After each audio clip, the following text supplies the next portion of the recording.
How's it going, everybody? It's Rustbelt Collector here with another video. These guys are really small in the frame, aren't they?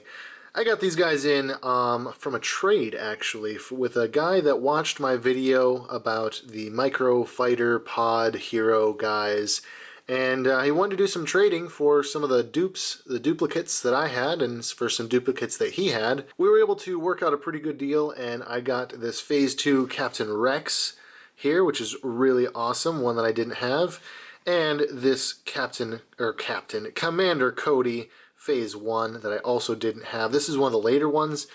He doesn't have the chest printing that the earlier one had, so kind of an interesting tidbit that they didn't include that paint. Maybe it's just a mishap on this one, but earlier ones have the striping. But anyways, I got these in a trade. I wanted to show them off at the start of this video just to get things kicked off here.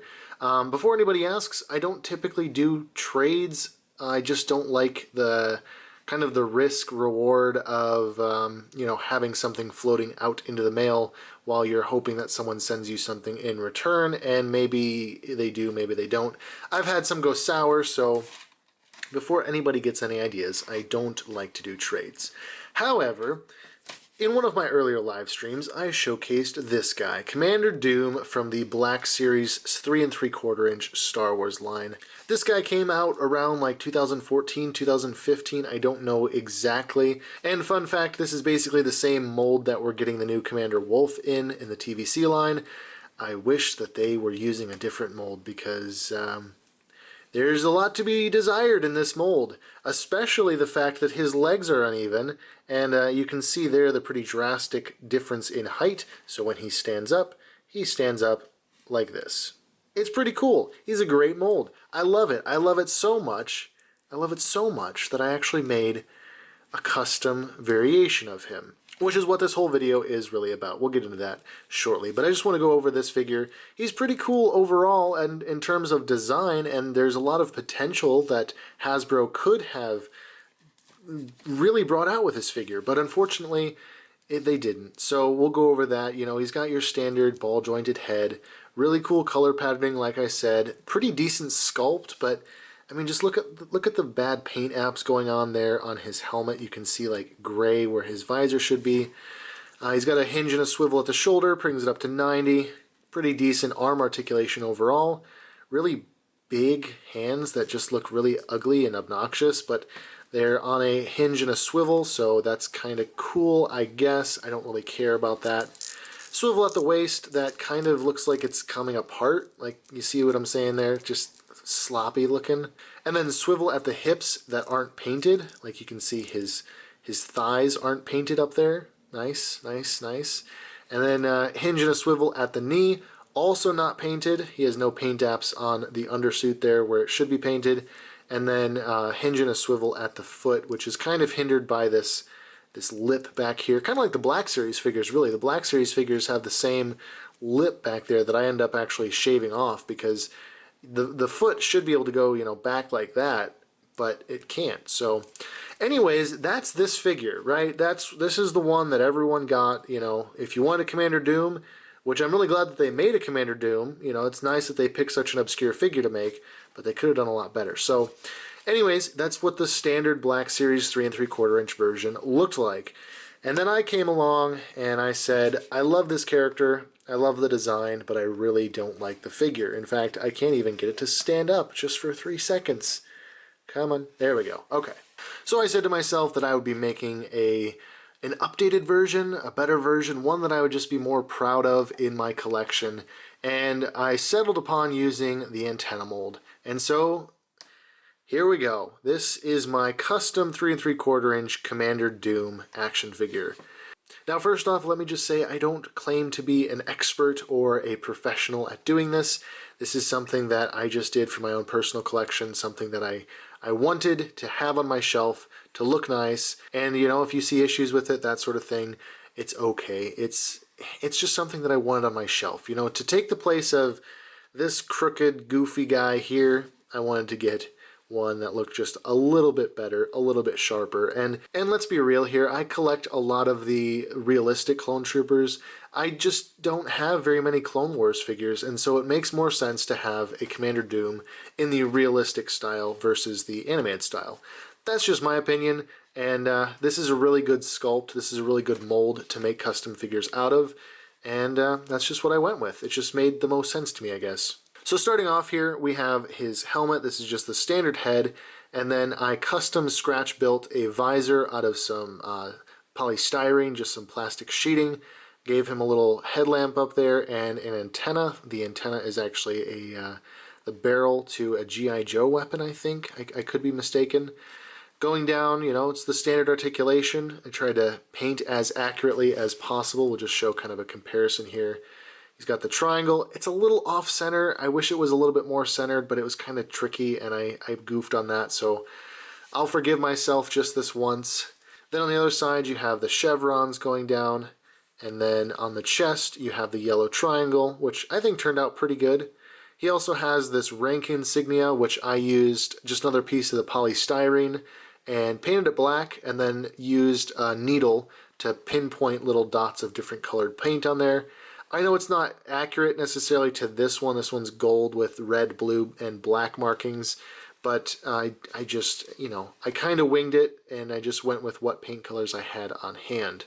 Then moving on down a little further, we have his belt. Now, if you are familiar with the antenna mold, you'll know all the belts are on upside down, which is just a goofy little quirk.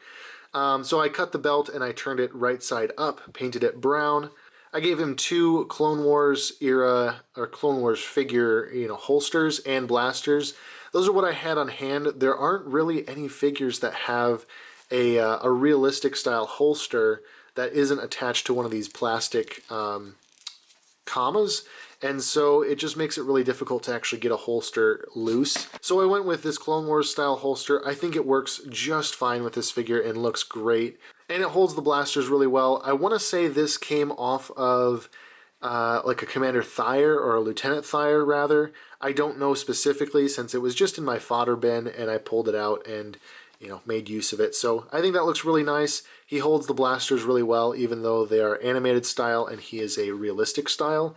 It just, you know, it still works. And then for the comma, I kind of had to take some liberty with this and make it my own just a little bit, because I was trying to bridge the gap between this animated, like, split style comma and the realistic full wraparound style. And this is basically what I ended up with. Now, I did weather it, so the coloring is a little bit darker. I felt that that made more sense with, you know, given he is a clone trooper who has seen combat, he's not going to have a bright, pretty, beautiful colored fabric, but it did match closer to his armor coloration initially, and then I went in and customized it. Now, for this comma, I actually used the Island Journey Rey Black Series figure cape. It's a really nice fabric, it folds really well, and it holds its shape nicely. So what I basically did is I took a comma much like this one, although I think I used an airborne comma. You can use any comma that you have on hand, one of these hard plastic ones, and I essentially just took it off, you know, just like this. I rolled it out onto the fabric, I traced it with a pencil, and then I snipped it out with a pair of scissors. And that worked really well. You can see how, you know, it's got the right shape, it's the right length, and yeah, I'm really happy with it. Now, to paint it, I used a mixture of rubbing alcohol and paint to you know, absorb better into the fabric. I did a couple base layers of the green, and then I went in and hand painted without diluting at all. I went in and painted in all of the stripes as well as the gray trim there, and I think it turned out pretty well. You know, I got the little detail up there. And like I said, you know, this is just going in my personal collection, so if you can spot flaws and issues with it, yeah, they're bound to be there. It's not perfect. I don't claim to be, you know, some master of customization. And typically I customize Black Series figures. Doing 3 3/4 inch scale is fairly uncommon for me, and it's a little bit tougher to work at this scale, but ultimately I'm pretty happy with how he turned out. Then for the weathering, I just went in with a sponge and some brown paint and just dabbed it in there, you know, just like that. And that came out pretty good as well. I'm happy with how it looks. Makes him look a little bit more rugged and battle-weathered. So yeah, there he is. I don't really know if there's much else that I can say about him.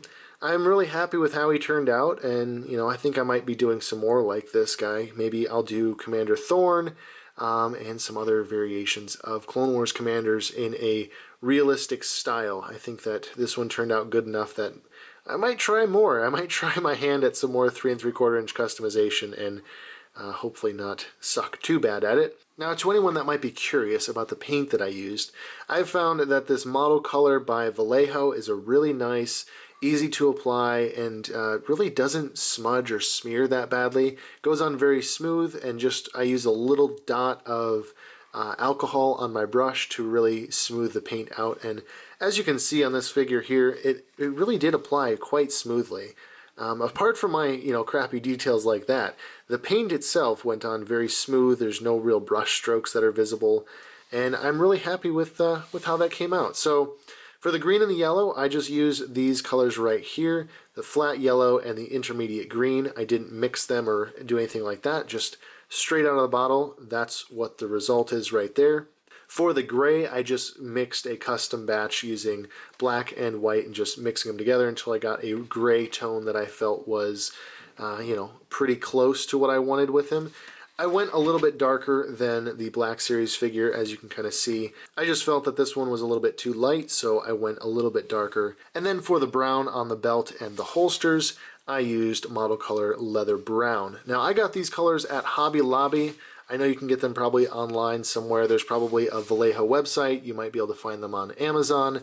Whatever your choice of poison may be for buying Model Color, you can find it out there, I'm sure. So those are the colors that I used, and hopefully that helps you if you're interested in making your own 3 3/4 inch Commander Doom.